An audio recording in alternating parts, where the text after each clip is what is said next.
padroeira de um povo a lutar, a gente mineira te quer exaltar,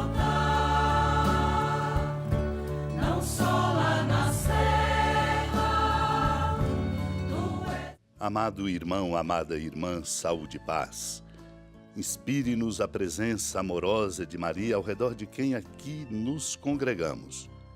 Ela nos inspira, discípulo exemplar, proclama a palavra sobretudo por gestos e a escuta amorosamente.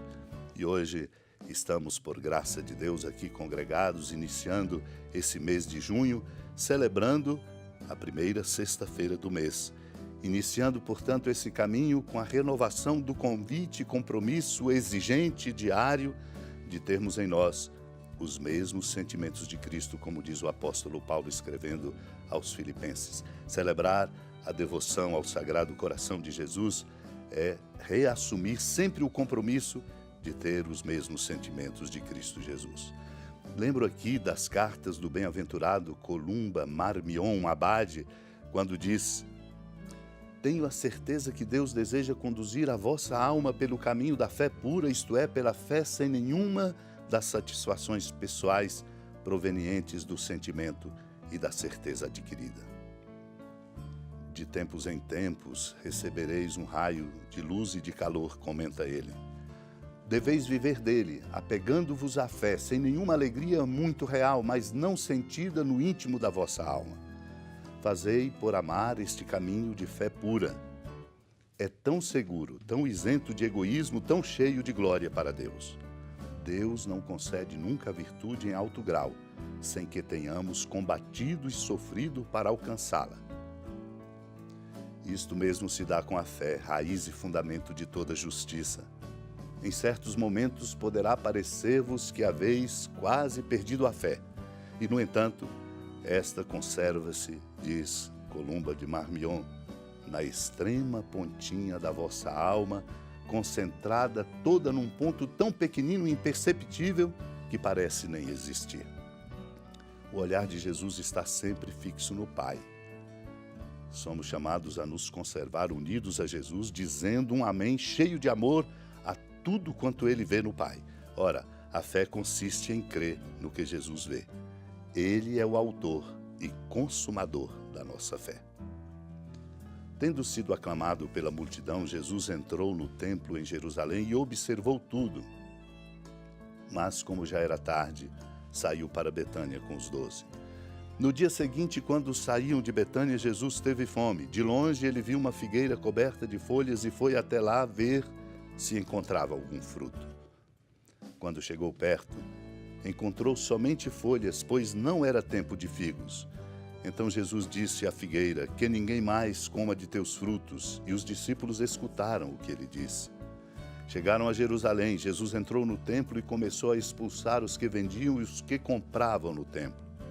Derrubou as mesas dos cambistas e as cadeiras dos vendedores de pombas. Eles não deixavam ninguém carregar nada através do templo. E ensinava o povo dizendo: não está escrito, minha casa será chamada casa de oração para todos os povos? No entanto, vós fizestes dela uma toca de ladrões. O sumo sacerdote e os mestres da lei ouviram isso e começaram a procurar uma maneira de o matar. Mas tinham medo de Jesus, porque a multidão estava maravilhada com o ensinamento dele. Amado e amada de Deus, essa entrada de Jesus no templo de Jerusalém, tudo observando, mostra-nos como corremos o risco, qualquer um de nós, de inverter os papéis, de compreender inadequadamente. Por isso entram no templo e expulsam os que vendiam e os que compravam, derrubando as mesas dos cambistas e as cadeiras dos vendedores. Jesus não deixava ninguém carregar nada através do templo e ensinava: minha casa será chamada casa de oração para todos os povos, não sabeis? Vós, no entanto, fizeste dela uma toca de ladrões. Isto é, perverteram o sentido do templo.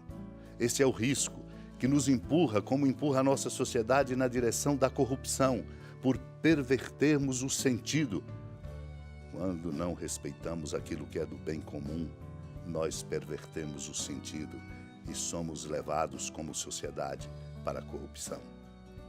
Os sacerdotes e os mestres da lei ficaram incomodados, procuravam matar Jesus exatamente porque estavam acusados de uma conduta inadequada. Ali fizeram da casa e da presença do lugar de Deus uma toca de ladrões. Ensina-nos, portanto, essa passagem que o evangelista aqui articula quando Jesus de longe viu uma figueira coberta de folhas e foi até lá para encontrar fruto.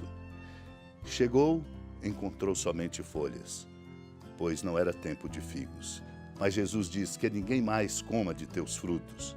Os discípulos escutaram esta anotação exatamente para dizer, ficaram impactados. Como devemos escutar? Porque a nossa conduta deve produzir os frutos à altura da nossa condição.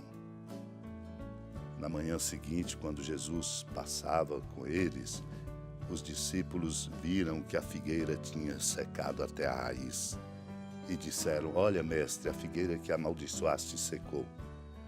Jesus lhes conforta para dizer que a nossa fecundidade nasce da nossa fé e ao dizer, tende fé em Deus. Em verdade vos digo, se alguém disser a esta montanha, levanta-te, atira-te no mar, e não duvidar no seu coração, mas acreditar que isso vai acontecer, assim acontecerá. Tudo o que pedirdes, diz ele também na oração, acreditai que já o recebestes e assim será. Amados e amadas de Deus, a nossa fé é o nosso tesouro, é um exercício. A nossa força vem dela. Supliquemos a Deus a graça de crermos com profundidade para a nossa vida transformada na profundidade da nossa fé, sermos de fato o que devemos, instrumentos do amor de Deus, reconstruindo o mundo e ajudando o mundo a abrir-se a este amor. Supliquemos. Senhora da piedade, Mãe Virgem do Cristo Deus. Lembrai-vos, ó piedosíssima Virgem Maria, que nunca se ouviu dizer que alguém daqueles que, tendo recorrido à vossa proteção, implorado a vossa assistência e reclamado o vosso socorro, tenha sido por vós desamparado. Animado com igual confiança, a vós recorro, ó Virgem das Virgens, e gemendo sob o peso dos meus pecados, me prostro a vossos pés. Não desprezeis as minhas súplicas, ó Mãe do Verbo encarnado, mas dignai-vos de as ouvir propícia e de me alcançar o que vos peço. Amém. Feliz padroeira de um povo a lutar, a gente mineira te quer exaltar, não só lá na serra, tu és esplendor de toda esta terra, também és fulgor. Amado irmão, amada irmã, com alegria do Santuário Basílica da Padroeira do Estado de Minas Gerais, a Senhora da Piedade, que da sua casa de clemência e bondade nos acompanhe e nos abençoa do alto da serra, magnífica arquitetura divina, a bênção de Deus, amor misericordioso. Pai, Filho e Espírito Santo desça sobre sua família, proteja sua casa, sustente sua vida, fecunde o caminho missionário de nossa igreja, nos encha de sabedoria e permaneça conosco para sempre. Amém. Feliz padroeira de um povo a lutar, a gente me